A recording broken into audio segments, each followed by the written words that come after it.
How you doing, my bro? All right, finally. Damn, I'm glad we got to make it work. I had to get a phone, dude. Literally, this happened like 2 days ago. I had it was like an iPhone 8, and I'm like not technology savvy. I don't really care about having the newest, coolest, whatever phone.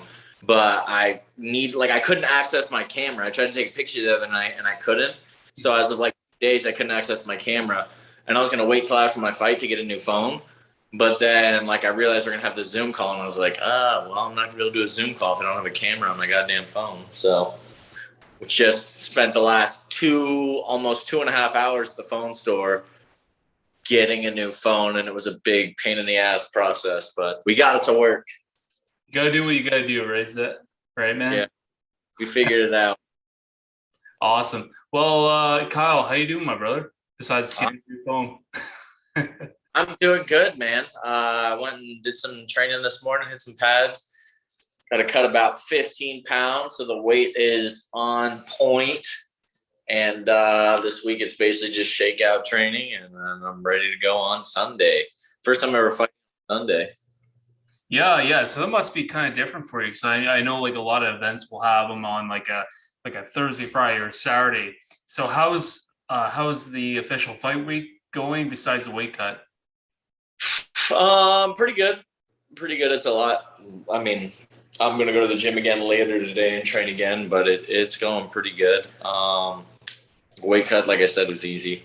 I'm just not used to. I'm used to when Monday starts. Like when I was fighting in the LFA, I fight on Friday, so it'd be a lot closer. But I don't even drive out till Thursday. Probably Thursday late afternoon is when I'm going to drive out there. And then so once I get the drive out there, then it'll start to switch. But for now, I still got 2 days before I even leave. Yeah, and you know what, to kind of add on what you mentioned, yeah, it's kind of strange that they're having it on a Sunday, but if you look at like PFL, they also have their events on Thursday evenings, which is really weird, and they have them really late too. So doing media for them can sometimes be not the most fun thing in the world. Yeah, no, I can imagine that. But I think it's cool though to have all the different fights. Sometimes UFC is always pretty much obviously on Saturday. Bellator's normally on Friday. LFA. But I'm a huge fight fan now, outside of even like the UFC and Bellator. So I like watching I like that there's always fights going on around the weekends, Friday, Saturday, and now Sunday. So that's cool. If you're a fight fan, you love it because there's always fights to watch. Yeah, you're just you have your week planned. If you're a huge fight fan, you got your week planned. You got your LFA like Thursday, or excuse me, the PFL Thursday, Bellator Friday, and UFC Saturday. And if there is Cage Warriors, you got them on Sunday. So you're all you're all planned.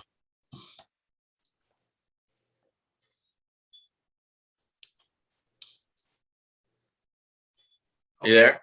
I thought I thought we froze for a second. Yeah, so I get it. I gotta ask you about Arizona. So it's got to be hot at the moment, right? Oh, yeah. It's great for cutting weight, though. I'll tell you that much. I always bitch about the heat, but it's great to cut weight, man. You throw a pair of sweats on and go for like a 30-minute run, you'll lose like 5 pounds. Yeah, we're kind of having a bit of a heat thing right now. Like I'm in southwestern Ontario, and it's like the heat that we got, like the humidity is not normal. So for us to kind of have it, it's good. I was out fishing the other day, so it's just like it's great. And just being able to train and be in the gym, it's always hot, so you're always sweating. So as you said, for your weight cut, it probably really helps for sure. How is it there? It gets pretty good. I don't know. I'm not familiar really with Canada. I did fight in Edmonton, but I'm not familiar with Canada. Are the winters like really snowy where you're at? Everyone kind of says that, it's actually no. So from about like at least this year, and I wouldn't say this is probably the most accurate description of like Canada, but like this year, I think it was like March or February, it really started to warm up. It was like, I don't know, like 10 degrees was like the warmest in February. And then March, it was kind of like iffy. It get cold some days, it might be warm. And then May was like it just warmed up and just stayed warm. June was just hot. July we've had like really hot weeks, and then we had like a week that was a little cool, and now it's just been hot, hot, hot. So yeah, not totally normal for Canada or where I'm from in Ontario, but yeah, it's definitely been great. So I thought I had to ask you because I know Arizona can get pretty hot. So I looked at your radar. It's like 40 degrees right now, right? No, what's the temperature there? I think it's like 32 right now. It's 32 degrees Yeah. Fahrenheit. Celsius. I don't know what that is in Fahrenheit. Yeah, that's probably like 85. That's about 90 maybe. Oof, that would be nice. That would be sweet. That'd be a nice summer day for here. It's starting to cool down though, because summer's coming to an end and we're rolling into monsoon season. We've actually been getting a lot of rain lately, which sucks for like it brings up the humidity levels, and that's really miserable. But monsoon season's coming, so it'll start to cool down here soon. Generally August, September. By October, it's back down to nice cool weather. Awesome. Now I gotta ask you, so when are you traveling to San Diego? Thursday, Thursday. Thursday. Okay. And depending on what organization you fought in, is that normally when you do transfer over? I know with UFC they usually like to have the fighters like a week before events. Um, so is this like pretty typical for you to be traveling Yeah, the regional scene, generally they'll fly you out there about 3 days before. I event? mean, other Thursday, so I have Friday, Saturday, I fight Sunday. So regional level, most regional, like whether it's the LFA or I fought in XMMA, they fly us out there generally like 3, maybe sometimes 4 days ahead of time, depending on how long they want to pay for us to stay in a hotel. But 3 days is about right. Man, getting out for the UFC is cool, like because you have more time, but it's a lot of time to just sitting around, you know. It's easier to get there and get ready, and then you cut weight. You know, it's a lot.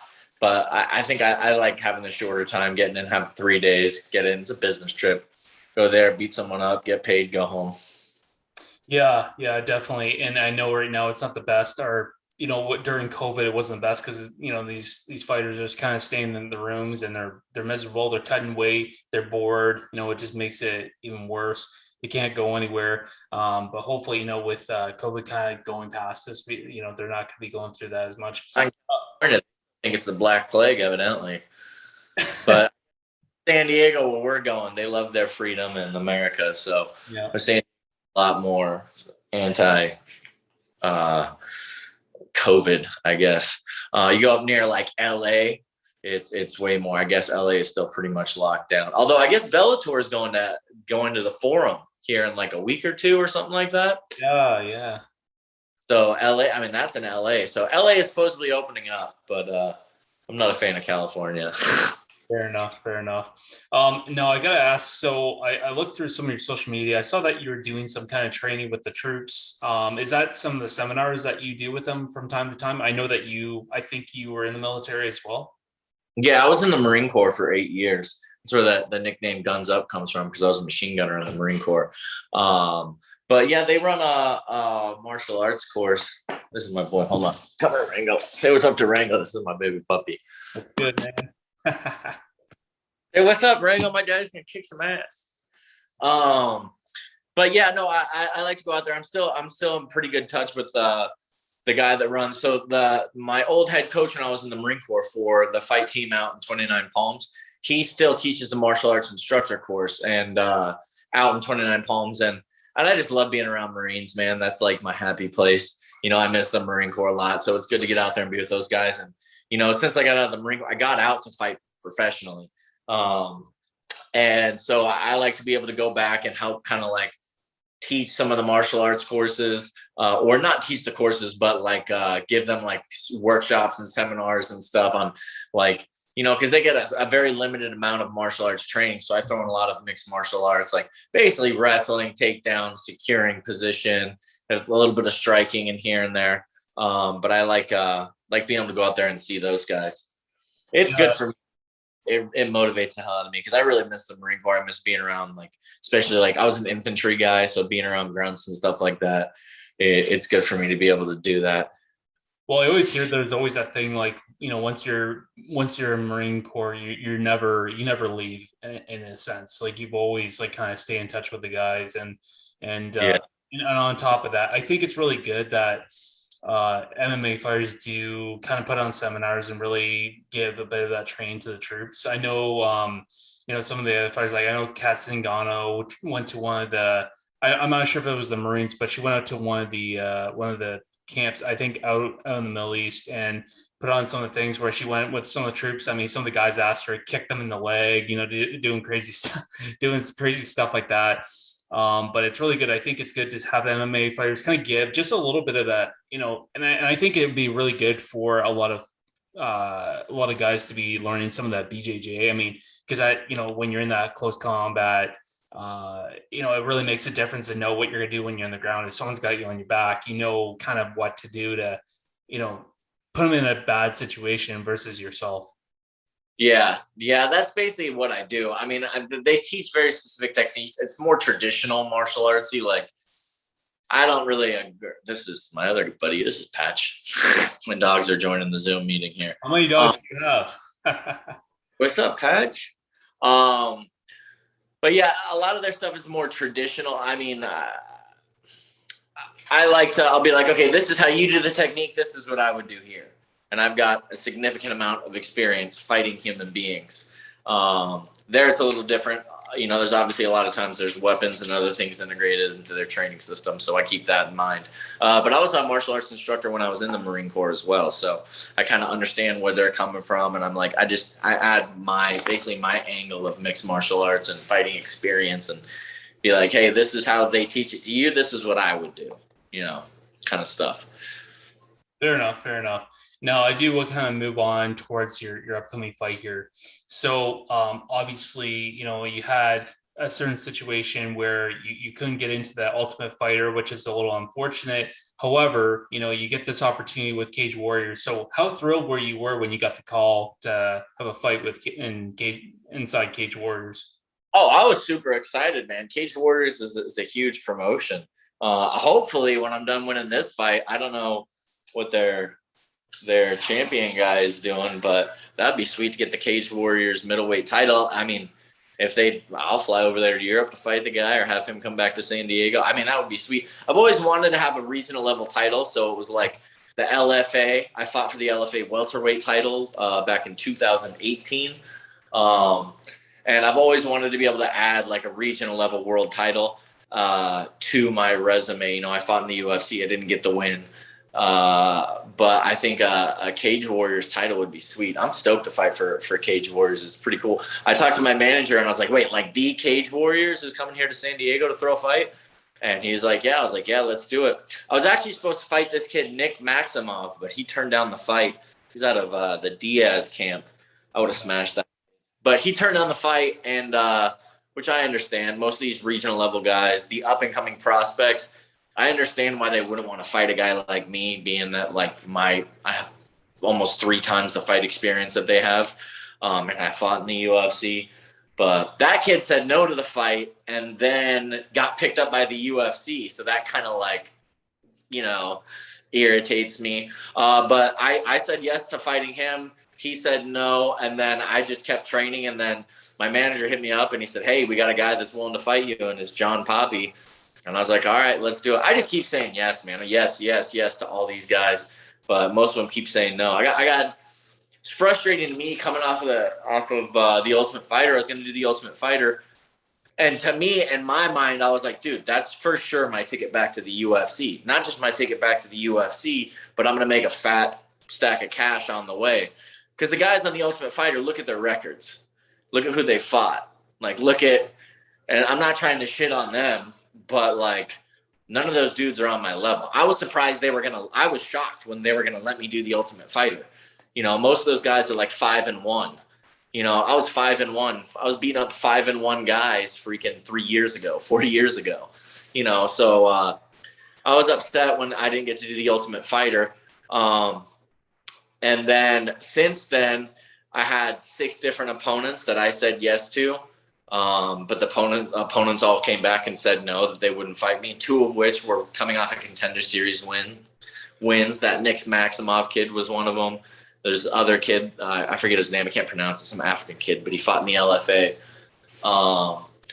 And then so to be able to finally get somebody to say yes, I'm like, thank God. I think that's another reason why I'd like to get a shot at the Cage Warriors title is like if that kid's got the title, if I go in and smoke John Poppie, which I'm planning on doing, and that dude's got the Cage Warriors title, and they send me the contract, he has to say yes. So a lot of these other regional level guys, like they keep turning fights down with me. They won't fight me, which is another reason. Like the Ultimate Fighter, think about the Ultimate Fighter. There's 8 guys at 185. 2 of them might get the guy that wins is going to get a contract, and maybe the runner-up will get a contract, which means that there's going to be 6 guys outside of the loop that got to go back down to the regional level. I guarantee none of those dudes will take a fight with me. They'll be like, "Oh, Kyle's got too much experience." So that's frustrating. It's just a fight game, man. That's how it goes. Yeah, absolutely. And I gotta ask you, do you know the Cage Warriors middleweight champion? No, I don't know who he is. I know his last name's Bonner.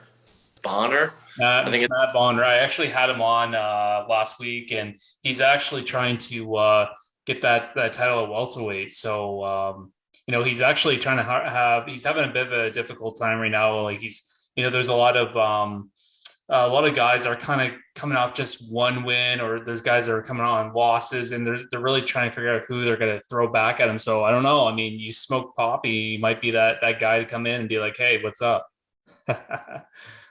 I looked at that dude's record. That's easy money, man. That's an easy money fight. The dude's got a 10-6 record. Like, I don't know how he won the title. I looked him up on Tapology, and I'm not impressed. Like, the best guys that he's ever beat are significantly lower than the best guys that I've ever beaten. The guys that beat me are way better than the guys that beat him.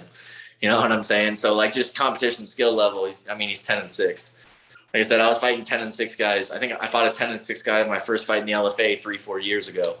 So, I haven't seen any of his film. I just I know the level that I'm at, and I know the level that I can compete to. So, I'd love to win that belt. If I got to go overseas to do it, that'd be cool. I get to go overseas, go over to Europe, and travel to his hometown and beat him up in front of all of his fans, and then come back home, or they can fly him here to San Diego. I think Cage Warriors is planning on running a few different shows here in San Diego, so they can fly him over here, and I'll pack the stadium and go win that title. But that's what I'd love to do. I want to win the Cage Warriors title, and then either go back to the UFC or get picked up by Bellator. But I really want a Cage Warriors title. That would be a fucking sweet feather in my cap. So I'm going to talk to the matchmaker and let him know, like, hey, I want to win this title. So when I go out there and smoke Poppy afterwards, keep that in mind.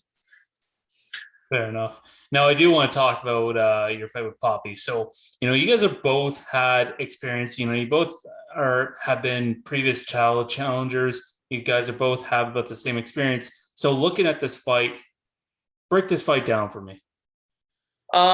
He's a college wrestler with pretty bad striking. He's going to try and leg hunt me for fucking 15 minutes. And the level of guys that I train with and the level of my wrestling, he's not going to be able to take me down. He's not going to be able to hold me down. I am fucking putting it on guys. Like, which is surprising. My last fight, I lost in the striking department after trying to wrestle that guy, Chris Curtis, who they actually trained together. But, yeah, he's just, I'm not like the cocky guy. I just know he's not on my level. He's not going to be able to take me down. The fight's going to go like this. I'm going to come out. I'm going to be relaxed. I'm going to strike. I'm going to dot him up. He's going to shoot to take me down. I'm going to stuff him. He's going to shoot to take me down again. I'm going to stuff him. He's going to shoot for dear life to take me down a third time. And when he doesn't take me down and I turn him around and start walking him down, he's going to fold. And then, finish him in the third round. Well, that's how I was just going to ask you what your prediction was, but you already said that you're going to smoke the guy, and and a lot of players talk about you should never be overconfident, but for yourself, you don't seem overconfident. You just know you're so confident in your abilities to finish. Yeah. Yeah, that's basically it. Like, I know where I'm at. Like, I've lost 4 fights. 2 of them were in the UFC. One was an LFA title fight to James Nakashima, and then I lost to Chris Curtis, who's won like 5 fights in a row since losing to the 2 PFL champions. Like, there's levels to the game. I'm a world-class level fighter. He's lost to, and it's, you can't just look at fighters. You got to look at skill sets as well. I just know that my level's higher than his. Honestly, his striking is really bad, and he looks just to wrestle. And I feel like he's a one-dimensional fighter, and you're not going to beat me just like, not that I haven't been out wrestled in fights, but he's not at the level of a guy that's going to be able to do that. You know, and my wrestling has gotten way, way, way, way better, specifically my takedown defense. Like, guys in the gym who wrestled Division I for 4 years can't get me down to the ground. Like, and it's frustrating for them. This guy's not getting me down to the ground. Then that's his only hope. Like, his wrestling is pretty good for him, but his striking on a scale from 1 to 10 is pretty god awful. I shouldn't say god awful. That's more the cocky side of me coming out. His striking is pretty bad. And I think, like I said, he's going to be shooting for dear life to take me down. That's his game plan. He thinks he's going to get me on the ground and pound. I'm not that guy. And then I'm going to beat him up on the feet, and he'll start looking for a way out, and I'll give it to him. You know, you've headlined multiple events before. Is this just another walk in the park for you? Yeah, I would say yes and no. I mean, it's sweet that it's for Cage Warriors. I'm the main event. It'll be on UFC Fight Pass, so it's a great opportunity. It's an awesome opportunity. But I'm also used to it, man. I've got almost 30 fights between my amateur and pro career. Pro fights, 10 amateur fights. And then, so this is another day in the office. I'm just excited to get back into the cage and fight again, you know. Yeah, I'm excited to get in there. You know, I'm way less nervous, more just excited. But yeah, I would say it's just, you know, you fight so many times, the nerves tend to go away, and you're just like, all right, this is what I do. And, you know, like, should you be victorious? I mean, what's your plans? Do you hope that they come back to you know, stateside, or if they go back to Europe, are you okay with the traveling? What would you prefer?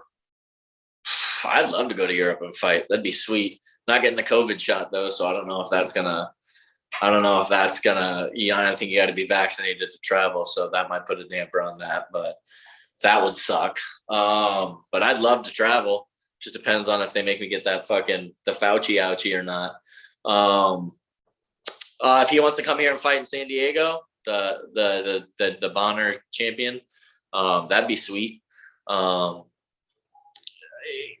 You listen for my post-fight speech; it'll be pretty sweet. I already got it on the trigger, ready to call out everybody. So I'm ready to go. Awesome. And, you know, like, obviously, depending on how this fight turns out with you physically, what's an ideal schedule for you for the rest of 2021? Well, I got to talk to the Cage Warriors, Graham Boylan. I got to talk to him, and I'm on Cage Warriors time. You know, like I'll go and I'll fight. I'll go knock out Poppie, and then after that, I'm gonna be like, look, like, I really want to fight your champion. I'd love to win a regional level title. At that point, after winning this fight, I'll be 14-4, and then I go win the title. I'll be 15-4. And then that would hopefully put me back in the UFC. Or if the UFC doesn't want to give me another shot, I would understand that, signing with Bellator. But it's on them. I don't want to fight anywhere. I said the same thing to LFA. Like, if I can get a fight, like, let's fight. But none of these regional level guys are fighting. It's hard for me to get fights. So I'm glad this dude took the fight with me. I really am grateful that he took the fight with me. So, like, for me to wait to fight somebody else, I don't know how much that helps me. Somebody outside of Cage Warriors. So I'm really trying to go in there and put on a show and kind of stake my claim and be like, look, I'm the new motherfucker in town and I want that belt. So Cage Warriors, give me a shot at that title. And I'm gonna go win that title. That's my game plan. And if they make me wait till the end of the year to do it, cool. I'm cool with that. As long as they say, hey, you're next for the title, then I'm down for that. But I don't really, if they want me to fight for the title, yeah, I don't really have an idea, and don't really have any aspirations of fighting anywhere else, you know. Excellent. Well, Kyle, thank you for taking your time to come on the podcast here. I appreciate it. And good luck with your fight on Sunday. All righty. Thank you.